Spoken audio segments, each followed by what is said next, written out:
Hey everybody, Nathan Dunham, Alan Stockton. It's time for another episode of Halftime Heroes, brought to you by Stockton & Stockton Attorneys at Law. And as you can see, we've got a familiar face with us this week. Familiar to us, anyway. Yeah, absolutely. Familiar to most folks, I believe. You work with him every day, and I've been around him my whole life. My Uncle Jeff Duvall, after much begging and pleading to get him to do this, we're proud to have you. Thanks Glad for joining to be us. here.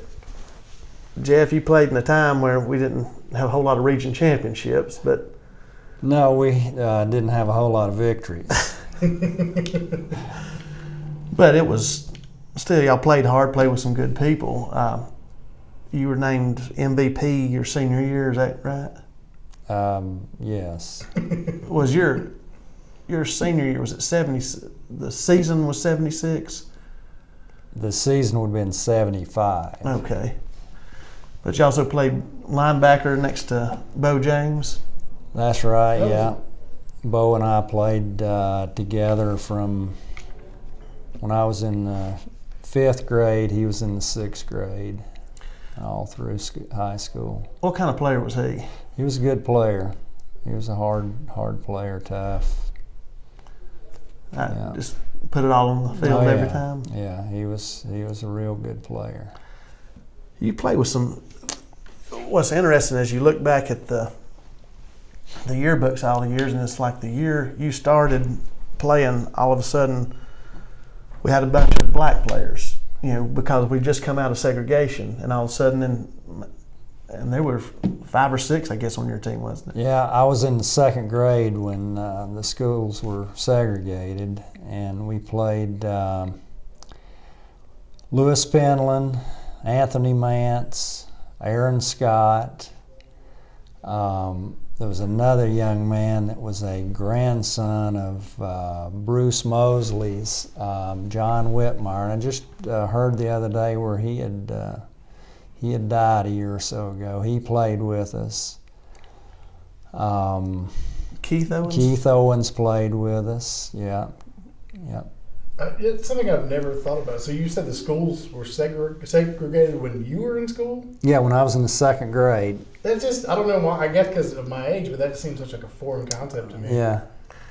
What's foreign, what's even wilder is I know Lewis pretty good, and I had to do some property stuff with him. His grandfather's property and all. His grandfather was a slave, was born a slave. Yeah, I think I remember. I mean, when you talk about coming a long way, that's something else. I mean, you're talking about segregation. I mean, his granddaddy wasn't even free.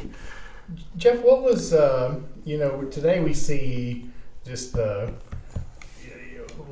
line by line, these youth kids, the rec league kids are basically running the same offense that they do at high school. What was when you said you played with Coach James when you were in 5th or 6th grade, what was the youth football like back then? Well, as far as offense, we ran a straight T formation. I remember that. Fullback and 2 halfbacks. But at that time, there were 2 Clayton teams. We were the Jets. Wade Murphy coached us and coached the Jets, I think, as long as they were the Jets. Please tell me the other team was the Sharks. No, the other team was the Blue Devils. Huh. And then there was Tiger that had the team, and I don't remember. I think they were the Tigers, although their uniforms were green and yellow. And then Mountain City had a team, and Dillard had a team. So there were 5 teams in Clayton at that time. The equipment was top notch back then, wasn't it? Yeah, it was. It was good stuff. Now, did you play each other primarily, or did you travel? Yeah, no, we played each other. The only game that we ever played was it was a match game with us and a team from Atlanta. They were the Atlanta area. I'm not sure where they were from. They were I think the Vipers. And I remember it very well. I was in the 6th grade, Bo was in the 7th grade. And that team, when they got off the bus, I think some of them had a full beard. I mean, they were just monsters. And the Jets, I don't remember us ever getting beat while I was playing. And that team, they wore us out. They beat us about 50-0. And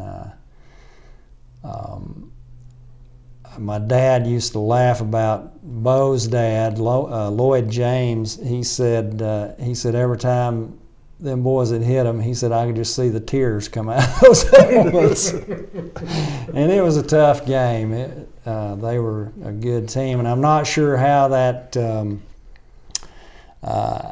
arrangement was made, or I don't even know what the connections were. But anyway, they were a tough team. Jeff, we've talked in the past about y'all's training regimens, how arcane they are now, but wearing those ankle weights and drinking Carnation Instant breakfast, that was your steroids of the day. Yeah, that was a requirement if you played for Rabun County High. You had to drink that instant breakfast. That was during or after? During the summer, you're supposed to drink it. And, if you drank it before practice in the summer, it went on the field. Sure. Who all were the coaches while you were playing high school ball? In high school, Ed Singleton and Ray Rumsey were coaches while I was in the 9th grade, and I think that was just in the 9th grade. In the 10th grade, we had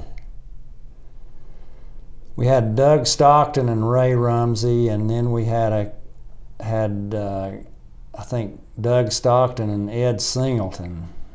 And I never did really know who the head coach was.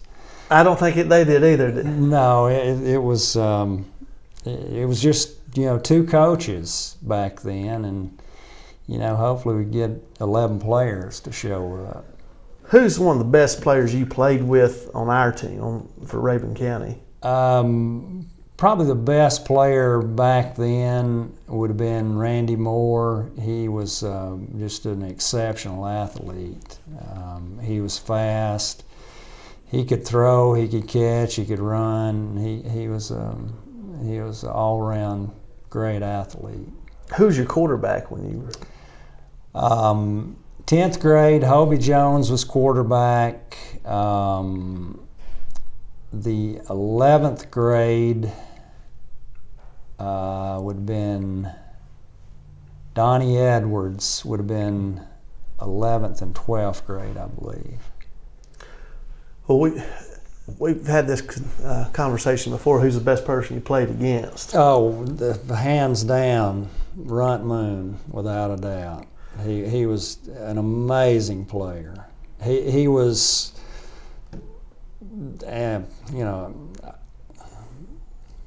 probably not a good comparison to Herschel Walker, but he could have been as good as Herschel Walker, I think. He was an amazing player. We've joked about how y'all had a record. Rabun County had a record. Y'all gave up the most yards per carry in history to him. Yeah, that happened right down there in Rabun County High. It sure did. What, he averaged like 40 yards a carry? I can't remember. It was incredible. That was when I was in the 10th grade, and I started as defensive end on the right side, and you could not tackle him in the open field. You just couldn't do it.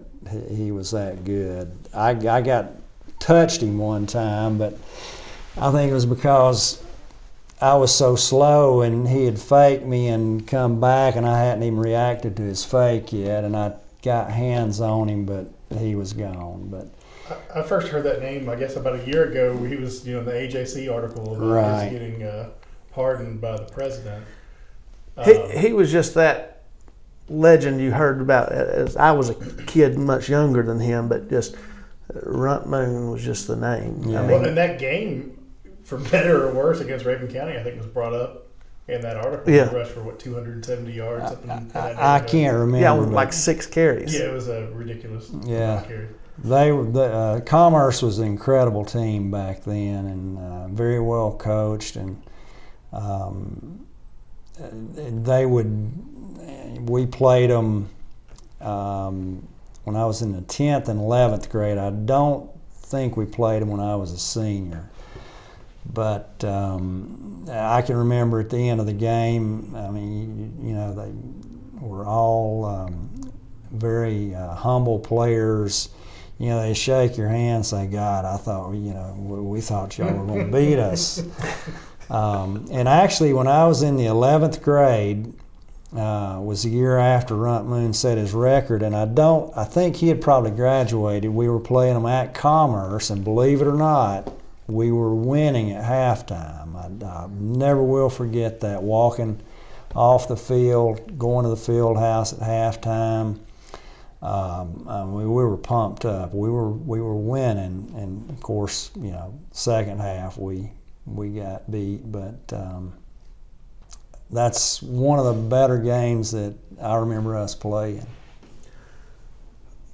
When you think back, when you go look at the facilities we have now, and I remember I go into the locker rooms after the games when I was a kid with y'all. Those narrow rocky steps with no rail. They weren't this wide. Yeah. And uneven, and it was just like, if you can imagine steps made out of gravel. I mean, that's about what it was like. Yeah. It's just foreign for what we have now. Yeah. It was a lot different back then. Thank goodness these kids have some good equipment, good facilities. I think it's wonderful that Rabun County has what they have. Did you ever think we'd see the level of success the program's had? Oh, it's just. Because when I was in hard. high school, it was get to the playoffs and that's doing it. Yeah, it's hard to fathom that Rabun County is what it is, and you got to hand it to the coaches. Oh yeah, without a doubt. Because in many ways it's the same type of kids. It's just they're doing more with them. Yeah. They're getting more out of them. Yeah. And then you have somebody come along like your nephew Gunnar Stockton, who's a generational player, Yeah. and you've got to see that your entire life. I mean, that helps too. But you're right. Whether it's Gunnar or somebody else, I feel like they're still going to be successful. But talk about Gunnar growing up, and did you know early on that he was going to have the arm that he has? Oh yeah. Well, I was amazed when he was just a little toddler. Coordination. Yeah. Thick wrists. I remember him. We were down there for Christmas. He couldn't have been 2 years old, and he had got some kind of a ball, and he threw it to me. And most kids, they throw like that, and you're sitting here and the ball goes here. Just throw it right to me, and I thought, my gosh. And then later on, when he maybe 5-6 years ago, he got a new catcher's mitt or something for Christmas, and I was down there, and he was throwing to me, and he throwed a couple balls to me, and I said, no, I'm not catching them. Hey, the ball, I mean, it's cliche, but it's true, and John Bradshaw can attest to it. The ball sounds different when he throws. It's the sound of the spirals. And I tell you, there's a lot of good players down there. Sure. A lot of good players, and it takes a whole team to do what these kids are doing now. For sure. Yeah, I don't think my son just walked by, and I don't think he realized we were doing this interview. He was over there trying to get my attention, and I feel like I'm Good Morning America or something with people standing in the back. We'll get the whole family in the video by the time it's over with, as we shoot it here at Duvall. But Jeff and Duvall Automotive been a long time sponsor of Wildcat Sports. Did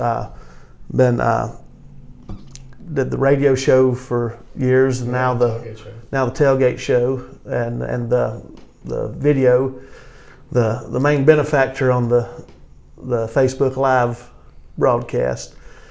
So I appreciate you finally giving us a chance to interview you. Yeah, I would venture to say my mom has probably seen as many, if not more, football games than probably anybody in the county. I'm glad you mentioned that. You're absolutely right. I was going to ask you if you had any idea how many games she's seen. And was there a lapse between you and, I guess, Alan? I still see her at plenty of away games. Yeah. I remember when the rec league football started in Rabun County.